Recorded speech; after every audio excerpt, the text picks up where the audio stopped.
you ask me, I don't really pay attention to it because it's Cleveland is Cleveland. For every good team, there's a bad team. And in the AFC North, somebody's finishing fourth, and I agree with you. The Browns are the most likely to do it. And you look at their first 8 weeks, it's Bengals, Steelers, and Titans, and Ravens. I mean, I could certainly sit here and go, ooh, they could be 1-3 after the first 4 games. It's just the hooping and hollering about Cleveland Browns. I was about to call them the Elves. It was rainy. Burrow struggled in the rain. Watson did not look good. And I never thought he was a brilliant thrower of the football. He was okay.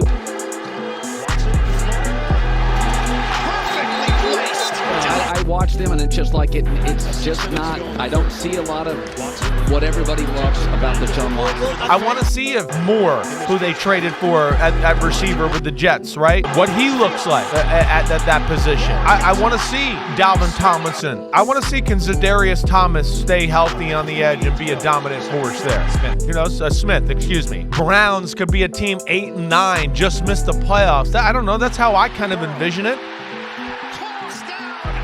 I called the ass Elves, and we just lost to some Elves, so I'm pissed on my part. Cleveland fans knew Joe Woods was the problem last year, and we saw it in the preseason. The movement, the stunts, the different looks that the defense was giving, that it was going to be a totally different team. But who could have really expected that? I thought it was going to be a close game. I thought Cleveland would have won that game by 3 points, but it was an absolute stomping. So we're going to get into a couple of those things, and I'm considering doing this as a weekly recap of the Browns as we go through this year, in addition to all of the other content that I'm wanting to bring out. So make sure you stick around. However, let's get into this game, talk about the good, the bad, and the outlook going into Monday night next week against Pittsburgh. I think the Bengals were looking at the Browns the same way the media does.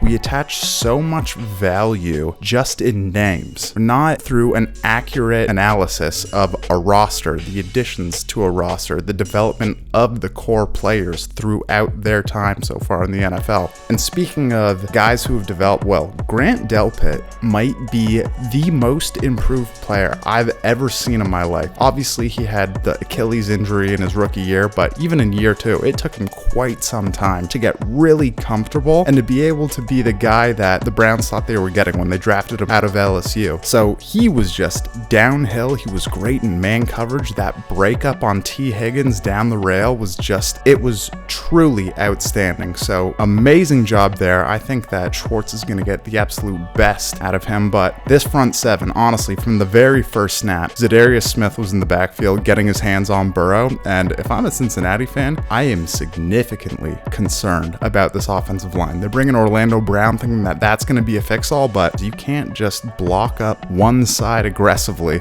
and think that you're going to be fine, because now you've got Myles Garrett coming from the one side or in the middle. They moved him around all day. Zadarius Smith coming off the other end, and then just the stunts and the pressures. Like, Cincinnati is in serious trouble in terms of the offensive side of the ball. Clearly, there were some struggles. Deshaun Watson's biggest issue right now seems to be that he just will overextend himself. He won't get his footing, and that was kind of understandable first game of the year and the rain, and that's why he was missing low with a lot of those passes. There was the slant to Elijah Moore. There was the one in the dirt to Amari Cooper when he ran the curl route, and even Deshaun Watson said after the game he was just getting outside of his base in terms of his footwork and whatnot. He will definitely iron that out. But all of the national media is just talking about, it was rainy, it was a wet ball, it was a heavy ball, this and that. And that's all in defense of Joe Burrow. Then when we talk about Deshaun Watson, we say, yeah, it was an ugly game, and he looked really rusty still. He doesn't look like how he looked when he was in Houston in 2020, and he played poorly. Like J-Mac on the herd saying that he looked awful.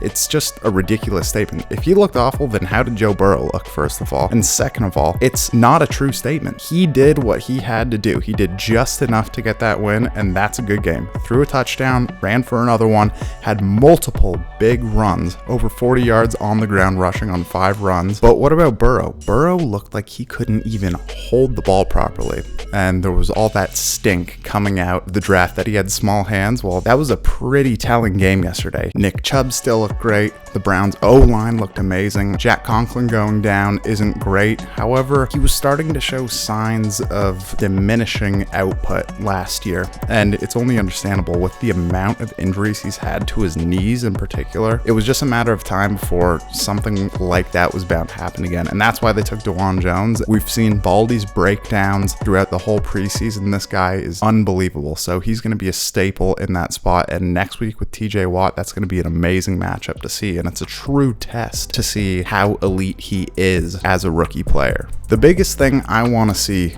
going forward is just the media to change the narrative. Stop bringing up all of the guaranteed money with Deshaun Watson. Burrow is owed $275 million, and he's going to earn every dollar of that unless he has some catastrophic career-ending injury. So it's not relevant anymore. He's like the 6th or 7th highest paid quarterback now. It's a moot point. We have to see how this all shakes out. Stop bringing up the same talking points that everyone else brings up, and let's evaluate this team fairly. Was it perfect? No. Was it better than Burrow, who's a top 3 quarterback in everyone's eyes? Absolutely. And I know I'm giving air quotes there, but I would still put Burrow in that top 3 thing. I wouldn't say Watson's better than him, but yesterday he absolutely was, and you can see the difference in just the raw size, the size of hands, the ability to grip the ball and move it downfield in harsh conditions. Watson looked like a guy who has played in the AFC North and has dealt with those conditions for years compared to how Burrow looked yesterday. Burrow looked like a guy who plays in a dome down south, and I think they'll iron it out. He didn't get to play in the preseason, and the injury to his calf is obviously affecting his mobility. But when you get paid like that, and you've been to a Super Bowl and an AFC Championship last year, you're expected to come out and have it figured out. I don't know what this thing is with the Bengals not being able to beat the Browns. It will be a serious battle going late into the season. This game will have an impact on seeding somehow or another, so it was a huge win for Cleveland, and I think if they can win next week in Pittsburgh, which after their performance against San Francisco, it looks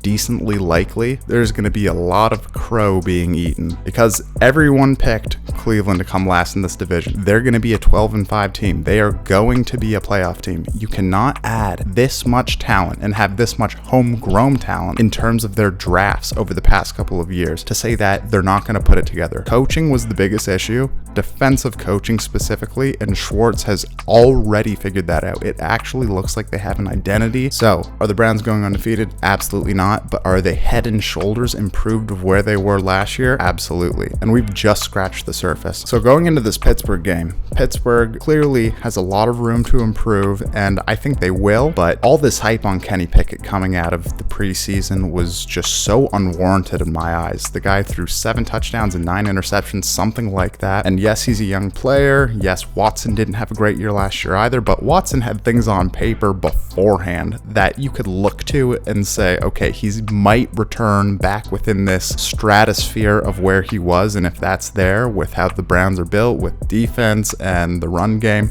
they're going to be okay. But with Pickett, okay, he had a couple late game drives where he really pieced things together and moved the chains, but he is a smaller quarterback in the AFC North with small hands playing with gloves. It just doesn't look natural for this climate and this environment. And if there's Steelers fans watching, you'll have to tell me about the Matt Canada hate and whatnot. Maybe it's more tied to that than anything else, but still, I really don't buy into the Pickett hype whatsoever. I think it's not so likely that he's the long-term answer, and I think Pickett was just the best available option at that time. So we will see, but I think he's going to have some serious problems with this Browns defense coming up next week. So overall, it was a great game for Cleveland. The Bengals got absolutely trounced. It's going to be a long season, and I think a lot of people have at least had somewhat of a wake-up of what this team can be, and I really think there's nowhere to go but up. That was a pretty unbelievable performance, but it's exciting to see how this offense is going to open up when we can actually really throw. So hope you guys enjoyed it, and be on the lookout for much more coming out on YouTube. I'm looking to post much more frequently during the season, maybe talk more about some picks, forecast some games, do a lot of recaps and whatnot. So looking forward to bringing all this stuff out, and hope to hear from you guys soon. Please like, comment, share, subscribe, and we will see you in the next one.